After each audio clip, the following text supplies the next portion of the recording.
Does shoulder or elbow pain make it hard to train your chest over 40? I've faced every single nagging injury that you can imagine, but I've found what actually works to build muscle without making injuries worse. So in this video, I'm going to show you simple adjustments and a proven plan to make safe and effective gains possible, no matter your past pains. Now, before we begin building your chest, it's essential to understand why men over 40 struggle developing their chest. The first reason is that they're using outdated methods such as the bench press. Now, this may sound triggering to some people, and it's going against the grain, but hear me out. The bench press is by far one of the best chest exercises that men can use to build their chest.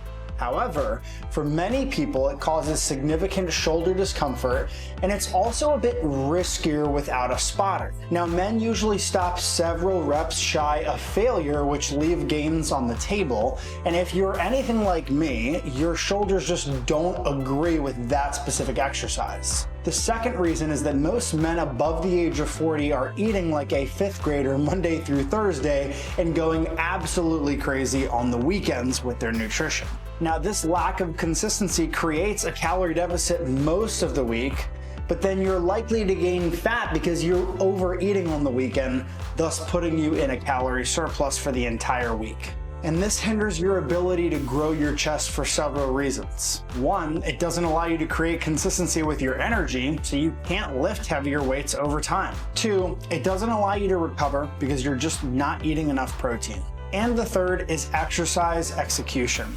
Most men over 40 who struggle to grow their chest aren't performing movements correctly, so they're leaving gains on the table. Now that we understand why most men struggle to build their chest, what are 3 key exercises and execution tactics that will help you get the most bang for your buck to grow your chest? Number 1 is the Smith machine bench press.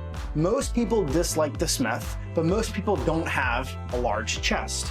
The reason I use a Smith is because I usually lift alone, which means I never really have a spotter. Because the Smith has safety features in place, you can rack the bar whenever the weight gets too heavy for you.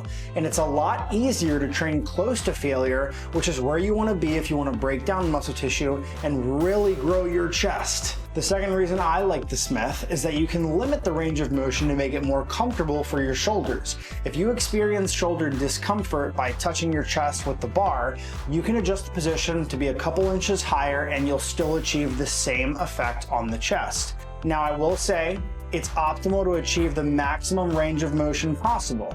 One thing I usually experiment with is hand placement on the bar to achieve a deeper stretch on the chest, which often allows me to touch the bar to my chest without any discomfort. Now, the first thing you want to do with this movement is to make sure that the bench is in alignment with the center of the bar. Now, the easiest way that I've found to do this is to bring the bar closer to the bench by lowering it, and this will ensure that it's positioned near the middle.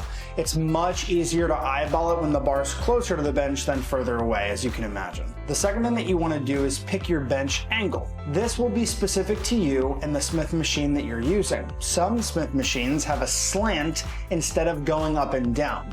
So you want to make sure that you pick an angle that allows the bar to touch just above your nipple line. Now, there's always a discussion on what the most effective angle for building your chest is, and in my personal opinion, that's majoring in the minors. You will achieve significant chest growth by finding what's comfortable for you and sticking with it. You'll never be able to spot the difference by changing the bench height by 15 degrees, in my personal opinion. When you unrack the bar from the safety pins, I want you to ensure that your knuckles are actually facing the ceiling, not the wall behind you, because this can cause some wrist discomfort. This means that you'll have to start the unrack with your knuckles facing behind you, so when you unrack, they'll be facing the ceiling. When you come down, you want to do your best to keep your elbows 45 degrees from your torso. If it's somewhere in between 90 degrees and 45 degrees, that is totally fine. And this is usually different for every person, but I want you to find what's comfortable for you to ensure the bench is set up correctly. Exercise number 2 is the Incline Dumbbell Bench Press. This movement is often done incorrectly because many men lift weights that are way too heavy to allow them for a full range of motion. This movement is usually done incorrectly because guys just go way too heavy, so it limits their range of motion. I enjoy using dumbbells to build my chest because it allows my elbows to move freely. If you're trying to avoid shoulder and elbow pain, this is crucial. When you use a barbell, your hands are stuck together, which is one of the cons of the Smith machine. However, the other pros make it acceptable to have in your program, like being able to do it without a spotter. The dumbbell bench press checks all of the major boxes and allows you to press comfortably if you do it right. To start, place the angle of the bench at around 30 to 45 degrees. Then, I want you to ensure that the dumbbell is placed on the floor in front of the bench before you start. You're going to be doing a deadlift to get the weight up and placing one dumbbell on your knee at a time. Once you do this, I've found that the best way to get the dumbbells up is one of two ways. The first option is to either lift one at a time while you sit back and press up, or you can use both knees at the same time to get the weight up. This is where you'd want to use more core strength to bring the dumbbells up to the starting position. Once you have the dumbbells up and you want to descend into your first rep, the way that I want you to do this is to ensure that your elbows are around 45 degrees from your torso, like you see on the screen. Every single person is different.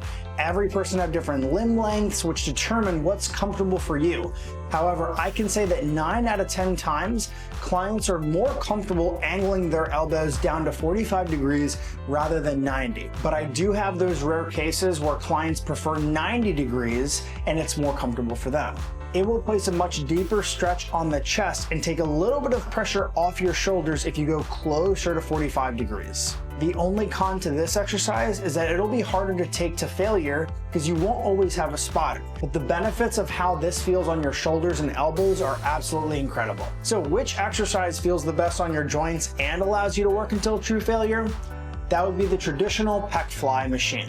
This movement has always been a staple in my routine because it doesn't require a spotter, I can train until absolute muscular failure, and it stretches my chest through its full range of motion. However, this is one of the exercises that I see most guys totally butcher. You want to adjust the bench height to make sure that your chest is in alignment with the handles. By the end range of motion, your hands should be directly in front of your chest. So now that we've established the seat height, you want to pick the range of motion that feels comfortable for your shoulders by moving the arms back if you need. I only go 2 to 3 notches back from being level with the bench so that I can get a good stretch, but it's not too uncomfortable on my shoulders. Again, this will be different for everyone, but the key to optimizing your workouts to feel the best for your joints is taking the time to adjust the machine to your body. Once you have your starting position, you're going to do your first rep, and this is usually where the last mistake takes place. Most men try to touch their hands at the end of the range. This does not contract your chest, despite what your local gym bro may have told you. The end range of motion will appear as follows. Your hands should not touch, but try to bring your elbows as close together as you can. This will contract your chest much better. Now that we've discussed the 3 chest exercises, you can implement these in your program today. But how should we program them? The first thing that we need to keep in mind is that we want to aim for 10 to 20 hard sets per week. The second thing we want to keep in mind is it's easiest to recover and build muscle when you increase the frequency of training each muscle to 2 to 3 times per week. This allows you time to recover so that you can hit the same muscle group again in 48 hours or so. So if we wanted to incorporate this into a 4-day-a-week routine, you would be training upper body twice and lower body twice. Now, if we zoom in on the specific day, we can place all 3 of these on your upper body day. Now, you'll want to have some variety, so here's a couple ways to spice things up by changing some of the movements as well as the rep range. Now, here's the thing about growing your chest. You'll only reveal your chest if your body fat percentage is low enough. And unfortunately, the failure rate for men who diet in America is as high as 80 to 95%. That's a true stat. So I created a video highlighting why 95% of men over the age of 40 struggle to lose stubborn fat. If you not only want to build your chest, but you also want to reveal it, click this video right here to watch.